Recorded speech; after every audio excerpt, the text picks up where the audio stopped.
സംസ്ഥയ്ക്ക് എന്താവശ്യം എപ്പോഴുണ്ടോ വിനീതനായ ഞാൻ ആ സംസ്ഥ ഇവിടെ ഉണ്ടാകുമെന്ന് കൂടി പറഞ്ഞുകൊണ്ട് ഇവിടെ ഇത് ഞങ്ങളുടെ പ്രൊജക്റ്റ് എന്നും പറഞ്ഞിട്ട് ബഹുമാനപ്പെട്ട ജിഫ്രി തങ്ങളെ ഈ പ്രൊജക്റ്റുകൾ മുഴുവൻ എനിക്ക് തന്നിട്ടുണ്ട്. അപ്പോൾ ഞാനതിങ്ങനെ വായിച്ചു നോക്കി. അപ്പോൾ പറഞ്ഞത് വലിയ പ്രൊജക്റ്റുകളാണ് ഇൻഷാ അല്ലാഹ്. അപ്പോൾ എന്തെങ്കിലും ഒരു പ്രൊജക്റ്റ് ഞാൻ പറഞ്ഞില്ലെങ്കിൽ തങ്ങൾക്കൊരു വിഷമാവും അല്ലേ തങ്ങളെ? ഇൻഷാ അല്ലാഹ്. അപ്പോൾ ഇതിൽ മനോഹരമായൊരു പള്ളി 7.5 കോടി റുപ്യാണ് ഇപ്പോൾ കാണിച്ചിട്ടുള്ളത്. ഇൻഷാ അല്ലാഹ് ഈ പള്ളി തങ്ങളെ ഇനി കൂടിയാലും ശരി ആ പള്ളി ഞാൻ പണിത് തരും ഇൻഷാ അല്ലാഹ്.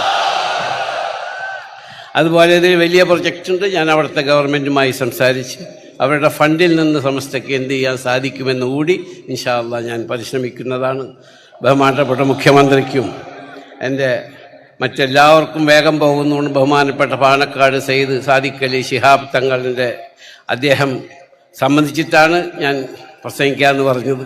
അദ്ദേഹം പറഞ്ഞതൊക്കെ കഴിഞ്ഞിട്ട് ഞാൻ പോകണുള്ളൂ എന്ന് പറഞ്ഞു. അങ്ങനെ പ്രതിപക്ഷ നേതാവുണ്ട്, എൻ്റെ സുഹൃത്ത് DK ശിവകുമാർ ഡെപ്യൂട്ടി ചീഫ് മിനിസ്റ്ററുണ്ട്.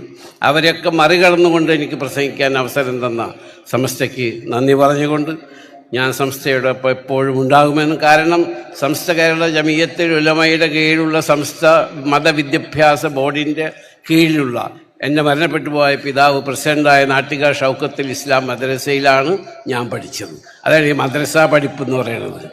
അപ്പോൾ എൻ്റെ നാട്ടിൽ നിന്ന് ഒരുപാട് ആളുകൾ ഖത്തീബ് അടക്കം ഇവിടെ വന്നിട്ടുണ്ട്. ഒരു ദിവസം ഖത്തീബ് ഇബ്നു സമ്മാക്കിൻ്റെ പേര് തെറ്റി പറഞ്ഞു. അപ്പോൾ ഞാൻ പറഞ്ഞു, ഖത്തീബെ നിങ്ങൾക്കൊരു തെറ്റ് പറ്റിയിട്ടുണ്ട്, എന്താണെന്ന് ചോദിച്ചു. അപ്പോൾ പറഞ്ഞത് ഇബ്നു സമ്മാക്ക് എന്നാണ് ഇപ്പോൾ ആ പണ്ഡിതൻ്റെ പേര്, ഹാറൂൺ റഷീദ് രാജാവിൻ്റെ അടുത്ത് പോയതെന്ന്. അപ്പോൾ അദ്ദേഹം പറഞ്ഞു ഞാൻ റെഫർ ചെയ്യട്ടെ. അപ്പോൾ ഞാൻ പറഞ്ഞത് ആലിക്കുട്ടി മുസ്ലിയാർ പറഞ്ഞതാണ്, ഏതെങ്കിലും തെറ്റുണ്ടെങ്കിൽ നിങ്ങൾ അദ്ദേഹത്തോട് ചോദിച്ചാൽ മതി. അദ്ദേഹം പിന്നീട് അത് തിരുത്തി.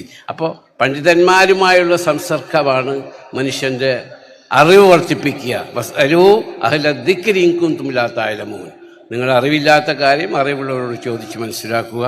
എനിക്ക് സെറ്റിനറി അവാർഡ് എന്ന സംസ്ഥയ്ക്കോടുള്ള എൻ്റെ അനർഹമായ കൃതജ്ഞതയും ചാരിതാർത്ഥ്യവും രേഖപ്പെടുത്തിട്ട് നിങ്ങളുടെ ദുആയിൽ എന്നെയും എൻ്റെ മരണപ്പെട്ടു പോയ മാതാപിതാക്കളെയും ഉൾപ്പെടുത്തണമെന്ന് അപേക്ഷിച്ചുകൊണ്ട് ഞാൻ അവസാനിപ്പിക്കട്ടെ. അസ്സലാമു അലൈക്കും വറഹ്മത്തുള്ളാഹി. സംസ്ഥയ്ക്ക് എന്താവശ്യം എപ്പോഴുണ്ടോ വിനീതനായ ഞാൻ ആ സംസ്ഥ ഇവിടെ ഉണ്ടാകുമെന്ന് കൂടി പറഞ്ഞുകൊണ്ട് ഇവിടെ ഇത് ഞങ്ങളുടെ പ്രൊജക്റ്റ് എന്നും പറഞ്ഞിട്ട് ബഹുമാനപ്പെട്ട ജിഫ്രി